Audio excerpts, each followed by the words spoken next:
Well friends, for our stuffing of our brinjals, we have taken 1 cup of fresh coconut, some tamarind pulp, goda masala, haldi powder, red chilli powder, salt and some gur or jaggery.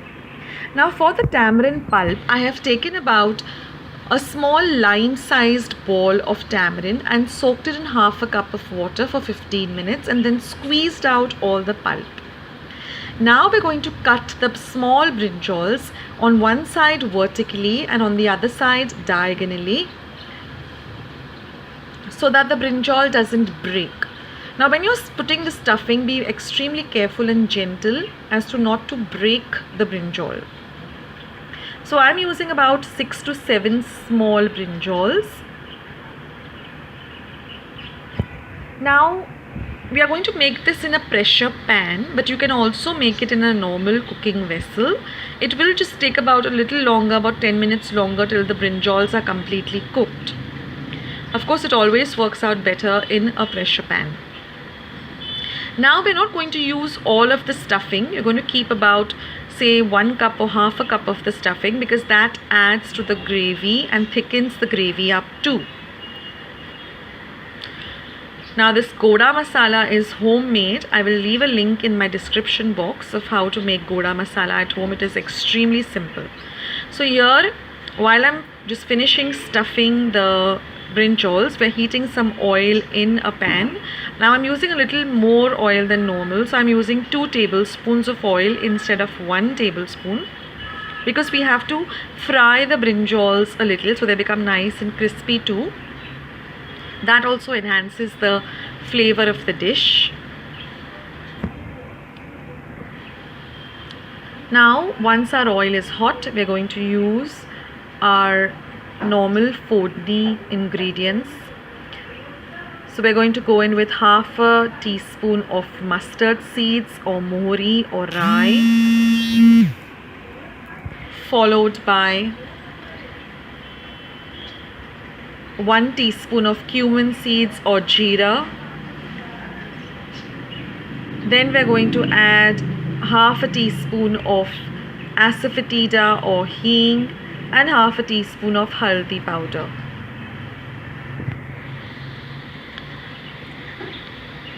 Now once our mustard seeds begin to splutter,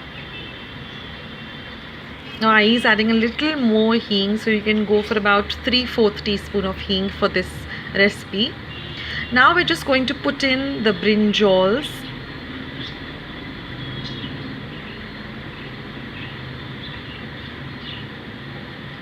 Now if you don't like brinjals, you can also use baby potatoes. I'll put a recipe up. It has the same procedure and the same ingredients, but you can use baby potatoes if you're not a big brinjal fan.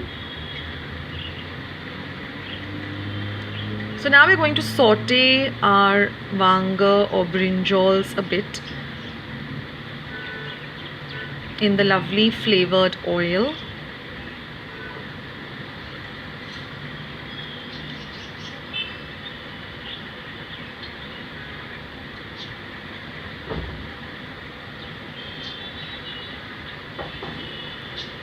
See that you are generous with the stuffing inside the brinjal. Now we're just covering it. We're not completely closing up our pressure pan. We're just covering it, and we'll be repeating this procedure of covering for about half a minute, again opening it, again stirring a bit, again closing it for 2 times, just to cook the brinjals a bit, and that also enhances the flavor of the dish. Now one little kitchen tip I'd like to give you here is, to make your work easier, what I like to do is, as and when I'm cooking, I like to also clean up and clear up, in between cooking time. Like if and my brinjal is taking some time to cook, I like to just put away all the spices that I've taken out, or all the coconut from the refrigerator, or the salt in its place. That really helps, and it makes work easier. I mean, instead of just, I've seen some people when they're cutting onions, they have peels all over, they have all spices lying over. Their entire kitchen platform is full of stuff. So as and when you have the time, when your vegetable is cooking, just clear up It keeps your kitchen looking nice, it makes you feel good, and it also lessens your work of clearing up so much of trash at one time. Like for example, if I'm chopping up onions, the peels, I always like to keep a paper bag and just put all of them together, so I can just, I don't have to go to the waste paper bin 10 times. I can just go once and for all and just throw up all the trash there. So now you can see that the brinjals have become a darker color. Now we're going to add in all the rest of the stuffing with a little bit of water, because we don't want to waste any of the amazing stuffing. So just add a little bit of water and clear up all the stuffing. As the old saying goes, waste not, want not. That's what we learn from our elders. Make use of everything, don't waste anything. Now one more tip over here is use fresh coconut, guys. Don't use frozen coconut, or it gives a different flavor when you use freshly grated coconut. Now look at the rich color of this dish. Doesn't it already look so appetizing? Now to cook this brinjal, we're going to add about 1 cup of water. Now it all depends upon how thick or how thin you would like to have your gravy. So you can add water if you want a thinner amount of gravy. So I'm adding about 1 tablespoon of dhania powder or coriander powder and 1 teaspoon of cumin powder or jeera powder. Now we've already added salt in the stuffing. So if you feel like you want to add some salt, just give it a little bit of a taste.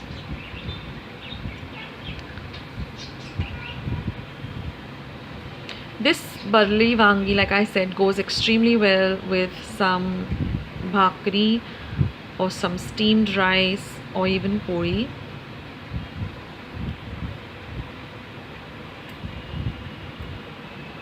You can always check and taste whether you need to add more chilli powder, more gur for sweetening, more tamarind water. It has a very sweet, spicy and sour flavor. And it gets ready also very quickly. Now to prepare the brinjal, initially what I like to do is I cut off the peel, wash it, cut off the tips rather, not the peel, wash it a bit, cut it up and then keep it in some salt water for about 5-10 minutes and then give it a thorough wash before using it for this recipe.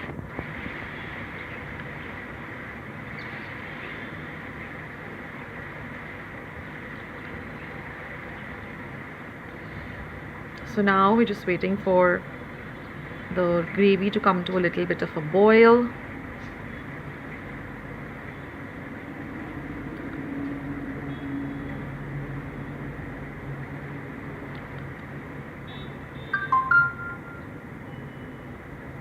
And then we're just going to seal the pressure pan, close it up and then cook it for 2 whistles on high and then keep it for 5 to 10 minutes on a slow flame. And then once your cooker is, and then put this flame off, and then once your cooker has completely cooled down or your brinjals are completely cooked, then you can open up your pressure pan or your cooker and all you have is just amazing BHARLI Vangi. So there it is, friends, all ready. Just garnish with some amazing coriander and you're all set for a lovely lunch or dinner. I hope